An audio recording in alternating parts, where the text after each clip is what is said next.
Hello, this is Renee here from Reborn Health, and I'm a nutritionist and I help women ditch diets and discover a positive relationship with food and themselves.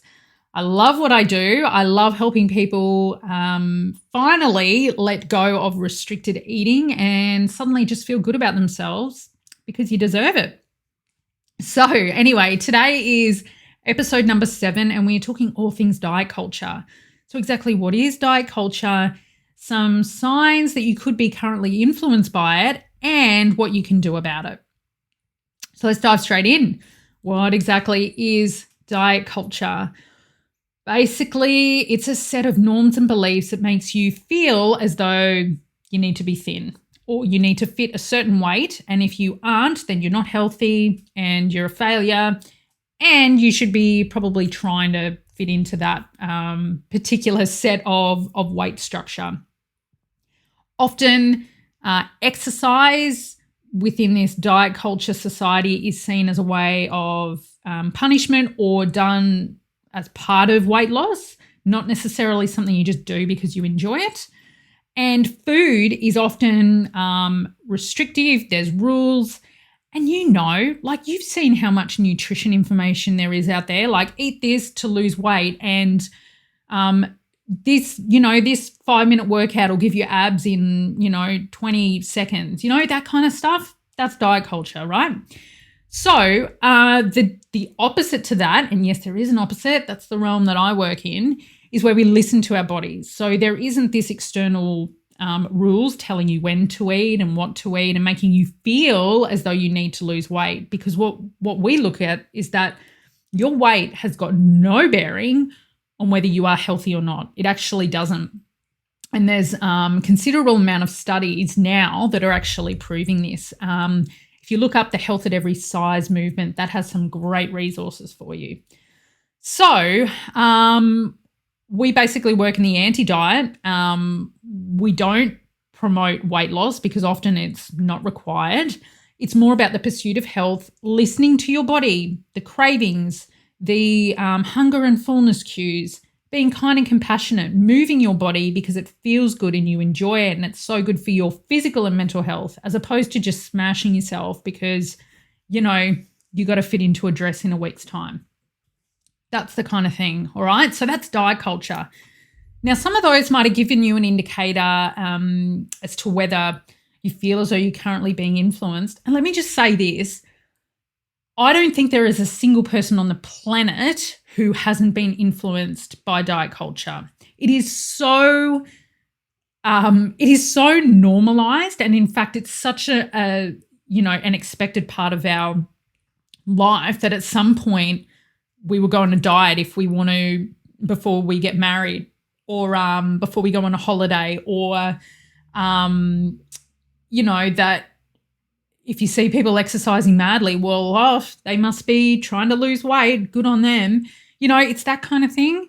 But I just want to share with you some of the most common things that I've seen that kind of come up as a pretty good indicator that you are influenced by diet culture. So I'm just going to go through them briefly now. So first of all is feeling some kind of guilt or shame when you eat. And that could be the amount of food that you're eating, or it could be the type of food. Can I just say, you shouldn't feel this way after eating. Eating should actually make you feel really good, because you've either had some kind of social connection with someone, or you've eaten something new, or it's just food and you just move on with your life. That's it, done. There shouldn't be those feelings after it. And I think it's kind of almost expected that you go in this cycle of, feeling crap about yourself if you've eaten something that's not on your plan or that society deems as being bad. No, that's a load of BS. And I'm sorry, but, if that is you, I'm really sorry that you're feeling this way. There is a way out of it though, okay? So if you're feeling like that, I'm sorry, but that's diet culture kind of making you feel as though you need to lose weight. You shouldn't be eating that. It's too much. It's the wrong time of day, whatever it happens to be. Okay, so that's the first one. The second one is saying no to foods that you actually want to eat, and you're in a situation where you can eat it and you just don't. And the reason is because you're scared of putting on weight, or you're scared that it's going to do some, irreversible and horrible damage to your health. That is not backed by science, by the way. Side note here, if you have a medically diagnosed condition, so you're celiac, can't eat gluten, lactose intolerant, can't have milk, I'm not referring to you. That is going to make you feel quite unwell. I totally get it. This is for everybody else that's restricting food, saying no to foods that they really want to eat, but they're going, I can't eat it because my diet says no, or I can't eat it because carbs are bad and I'm going to put on weight, or I can't eat this because, toxins and I'm going to really harm myself if I have this one meal. Like, that's the kind of stuff that I'm talking about. If you find that you are restricting or cutting out food, or you've got any kind of food rule, right? It might even be the time of day or the amount of snacks you can have in a day, whatever it is, if you've got some kind of restriction food rule that it's stopping you from eating something you actually want to when you want, ask yourself why. But the underlying layer on that is there is some kind of influence on diet culture, right? It's making you feel as though you need to eat this way in order to fit into whatever society is telling you, or to fit into some kind of health halo that you believe to be. Okay, number 3 is exercising, but it's for punishment, or it's because you only want to lose weight. Like, you're not doing it because you enjoy it. And in fact, probably whatever it is that you're doing, you really don't enjoy it. But you keep saying things like, I don't have motivation, but I just got to be disciplined. I've just got to have more willpower, all that kind of stuff. Then you've probably been influenced by diet culture. Have a look at the exercise you're doing. If you don't enjoy it, or it doesn't bring you any kind of joy, then throw it in the bin. Find something else, because you can exercise and enjoy it. And I encourage exercise. I'm not telling you to stop altogether, but find something that you enjoy. I have done a talk on this previously. In fact, I think it was the last one. So number 6. Go and check out number 6. I talk all about exercise. And finally, if you are somebody that refers to your food as clean or a cheat meal, and you're in this kind of restricted binge eating cycle, or even if you don't refer it to that, but you find that you stick to your diet, you stick to it with all your might, and you use words like, wow, discipline, willpower, I'm so motivated.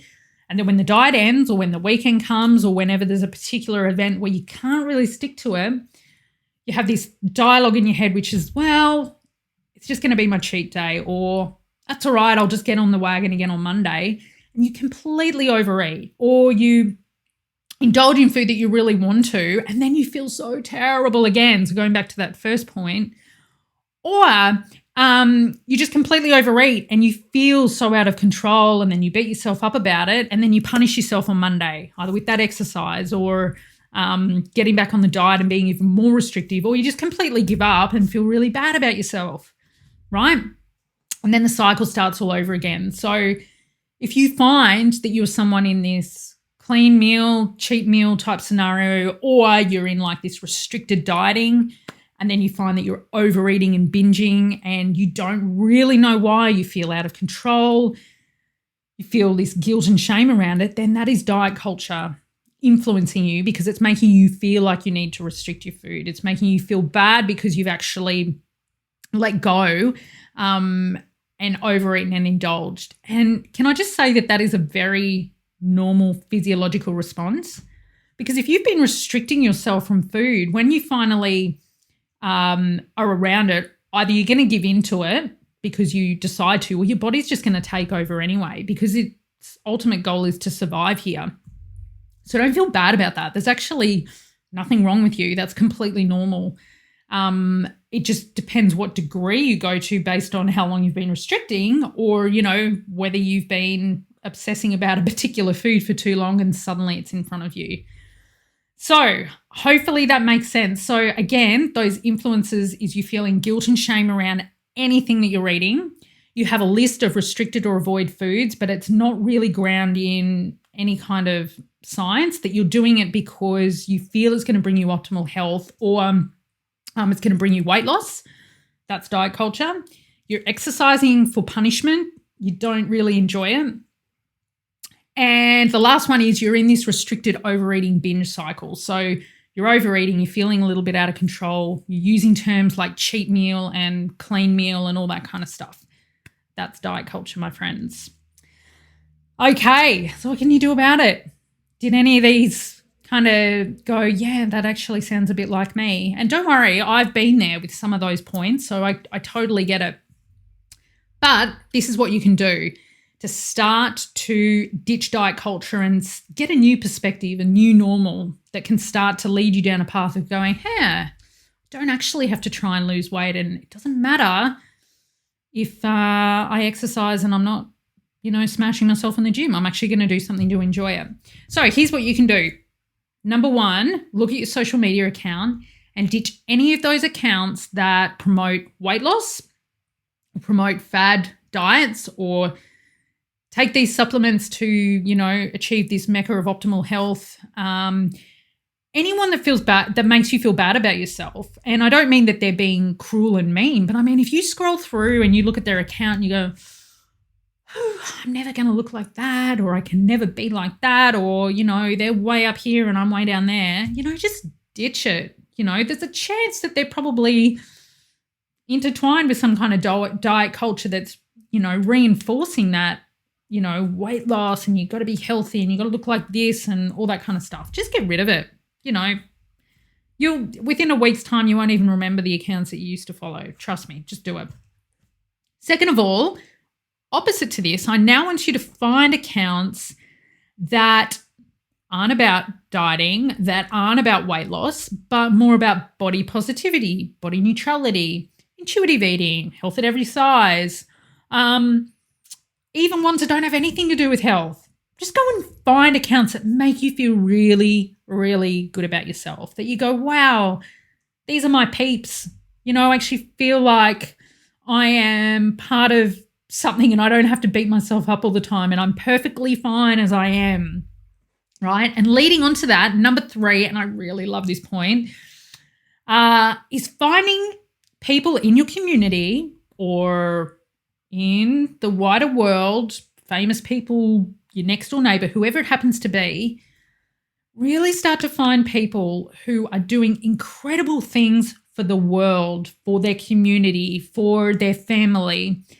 And they might be incredible academics. They might be very generous with their time in volunteering. They might be, kind in that every week they, volunteer at a homeless shelter, or maybe they're doing incredible advocacy work, or they're someone that you can always have a cup of tea with and talk to. And they're just doing incredible things with who they are, not because of what they look like.